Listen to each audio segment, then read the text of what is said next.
भारत को समझा, वो डिस्कवरी ऑफ इंडिया उनके परनाना की किताब है। लेकिन उन्होंने इस यात्रा में भारत को बहुत जमीनी स्तर पर समझा और उन्होंने दलितों, आदिवासियों के, वंचितों के दर्द को महसूस किया। राहुल गांधी यूं ही राहुल गांधी नहीं बन गए। और जो लोग समझते हैं कि राहुल गांधी केवल एक व्यक्ति का नाम है, केवल एक राजनीति में आने वाला शख्स है, नहीं, आज राहुल गांधी वो नहीं। राहुल गांधी इस देश के दर्द को साझा करने वाला व्यक्ति, जिसने इस बात को महसूस किया कि अगर इस सत्ता का तानाशाही पूर्ण ये शासन चलता रहा तो ये इस देश के संविधान को भी मिटा दे। और संविधान को मिटाने का मतलब है कि इस देश के दलितों, वंचितों, महिलाओं के अधिकारों को खत्म करना, उनके जीने के अधिकार को छीन ले। आर्टिकल 21 क्या कहता है? गरिमापूर्ण जीवन जीने का अधिकार, अभिव्यक्ति की आजादी। हजारों साल तक जिनके जवान पर प्रतिबंध था, अब आप जरा मनुस्मृति को उठा करके देख लीजिए। जो मनुस्मृति के भक्त हैं, जिनके मंसूबे आज भी वही हैं, जिन्होंने संविधान पारित होने के 3 दिन बाद ही कहा था कि इस देश के संविधान में कुछ भी भारतीय नहीं है क्योंकि इसमें मनु की संहिताएं नहीं जी। और मनु की संहिता क्या कहती है कि अगर शूद्र वेदों का पाठ सुन भी ले तो उसके कान में शीशा पिघला करके डाल देना चाहिए। हजारों साल तक ये तालाबंदी थी, दिमाग पर, होठों पर, कानों में। ये आजादी किसने दी? इस देश के संविधान ने। और अगर आज बाबा साहब अंबेडकर का एक अखबार का शीर्षक ही था मूक नायक, अगर आज वो मूक नायक खुल करके खड़ा हुआ है देश के लिए और आज वो उस बात को महसूस कर रहा है कि संविधान खतरे में है, इसका मतलब हमारा अपना जीने का अधिकार खतरे में, जी, हमारे एजुकेशन का अधिकार खतरे में, हमारे रोजगार का अधिकार खतरे में, हमारे बोलने का अधिकार खतरे में, हमारे संगठन बनाने का अधिकार खतरे में। इस खतरे को भांप करके वो आज उस स्टेडियम में पहुंचा जहां राहुल गांधी खड़े हुए थे और राहुल गांधी उस दर्द को साझा कर रहे हो। ऐसे नहीं साझा कर, मैं पहले भी कहता रहा हूं कि राहुल गांधी आज की राजनीति में उस दलित दर्द को इसलिए महसूस कर पाते हैं क्योंकि जितना प्रताड़ित किया गया है इस व्यक्ति को आज की राजनीति में, उतना सदियों से दलितों को प्रताड़ित किया गया।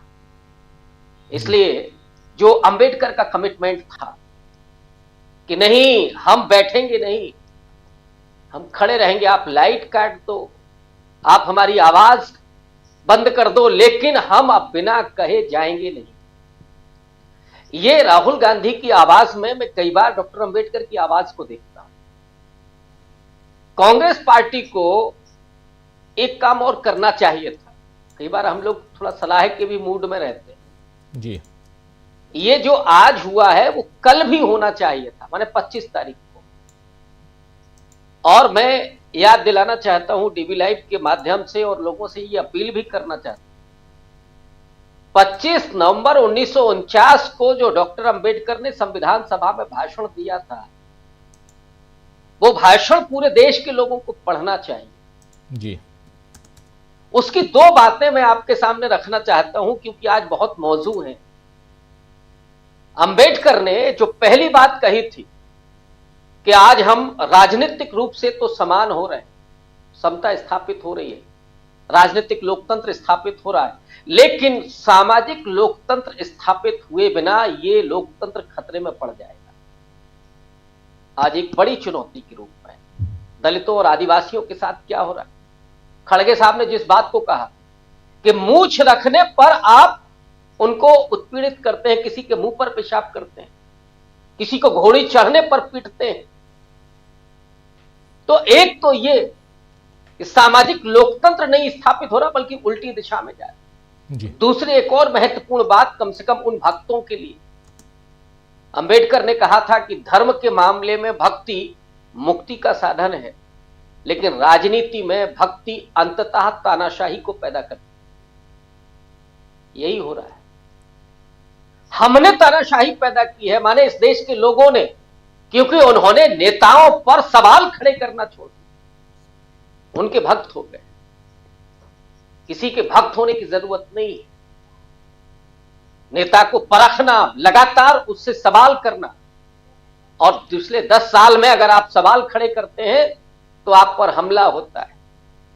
अर्बन नक्सल आपको कह दिया जाता है। अब तो राहुल गांधी को भी अर्बन नक्सल कहा जाता है। जी, राहुल गांधी सवाल पूछ रहे हैं कि इस देश का भविष्य जा कहां रहा है। जिस मुस्तकबिल का ख्वाब इस देश के स्वाधीनता संग्राम सेनानियों ने देखा था, और वो आज लोग सत्ता में है जिन्होंने नाखून भी नहीं कटाया था आजादी के आंदोलन में, देशभक्ति का प्रमाण पत्र वो बांट रहे हैं। तो राहुल गांधी जिस बात को कह रहे हैं, और उन्होंने कमिटमेंट दिखाया कि नहीं मैं तो खड़ा रहूंगा, और जब भी दलितों की बात की जाती है तो लाइट ऑफ कर दी जाती है, लेकिन मैं जो खड़ा हूं बिना बोले बिना बात कहे नहीं जाऊंगा। इस कमिटमेंट को इस देश के लोगों को समझना चाहिए कि एक तरफ वो लोग हैं जिन्होंने संविधान का न तो कभी सम्मान किया और वो ना भी पसंद करते हैं, और दूसरी तरफ वो व्यक्ति है जो अपने हाथ में संविधान को लेकर के खड़ा हुआ है। और वो राहुल गांधी के लिए सिर्फ नहीं है, वो इस देश के करोड़ों वंचितों की रक्षा के लिए। तो इसलिए प्रोफेसर साहब ये बताइए कि ये जो ऐलान है ईवीएम पर, जो जंग छेड़ने का ऐलान कि ईवीएम नहीं बैलेट पेपर से चुनाव हो, आपको लगता है कि ये बहुत दूर तक ये आंदोलन जाएगा? मल्लिकार्जुन खड़गे साहब ने जो घोषणा की है, इसमें कितना दम दिखाई देता है आपको? नहीं, ये बहुत जरूरी था। मुझे लगता है कि देर आया दुरुस्त आया। कांग्रेस ने थोड़ी देर कर दी। ये 2019 के बाद ही बहुत बड़ा सवाल बनना चाहिए था, लेकिन चलिए खैर, कांग्रेस पार्टी कभी इस तरह से सवाल नहीं खड़े करती है।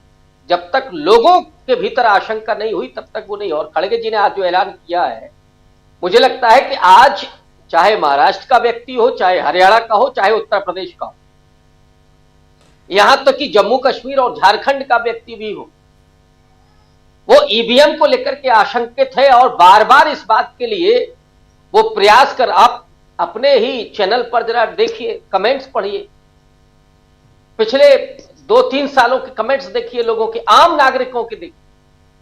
वो बार बार कहते हैं कि ईवीएम के रहते हुए भारतीय जनता पार्टी को चुनाव नहीं हराया जा सकता, क्योंकि ये चुनाव लोगों के जरिए नहीं हो रहा है, ये ईवीएम के जरिए। ईवीएम आज हर नागरिक की लगभग आशंकाओं में है। इसलिए इस आंदोलन को अगर कांग्रेस पार्टी सड़क पर लेकर के आती है तो इस देश के करोड़ों लोग उसके साथ होंगे, क्योंकि ये कोई राहुल गांधी का मामला नहीं है, ये इस देश के नागरिकों के अधिकारों का मामला है। वोटिंग राइट आधुनिक समाज का सबसे बड़ा अधिकार, अपनी सरकार चुनने का अधिकार, देश का मालिक होने का एहसास, ये आधुनिक काल के पहले नहीं था। ये बचाना इस देश के लोगों की जिम्मेदारी भी है, और इसका एहसास उनको हो रहा है कि हम वोट किसी को देते हैं, सरकार कोई और बनती है, ये कैसे हो रहा है। और इस आशंका को दूर करने के लिए हालांकि चुनाव आयोग को काम करना चाहिए था, लेकिन राजीव कुमार तो आजकल शायरी सुनाते हैं कि कुछ तो लोग कहेंगे लोगों का काम है कहना। अरे साहब, लोग तो तब कहेंगे जब आप काम ही ऐसा कर रहे हैं। एक पार्टी के प्रतिनिधि की तरह बात कर रहे हैं आप। लोगों के मन में सवाल है तो उस सवाल को आप हल करिए, बताइए उनको, लेकिन नहीं। इसलिए लोगों को भी ये समझ में आ गया है कि राजीव कुमार कहां खड़े हुए हैं, चुनाव आयोग कहां खड़ा हुआ है, मीडिया कहां खड़ा हुआ। अब ये सब कुछ एक्सपोज हो गया। इसलिए लोकतंत्र बचाने की ये अंतिम लड़ाई होगी जो सड़क पर होगी, और उसके लिए ईवीएम के खिलाफ मुद्दा खड़ा करना, राहुल गांधी का लीड करना, ये बहुत जरूरी है। और लोग इसका इस्तकबाल करेंगे, ये मुद्दा बड़े पैमाने पर लोगों के बीच में जाएगा। राजीव। बिल्कुल बिल्कुल बिल्कुल, आप सही कह रहे हैं। ये समझना जरूरी है यहाँ पे, जरा हमारे तमाम साथी यहाँ जुड़ गए। प्रशांत टंडन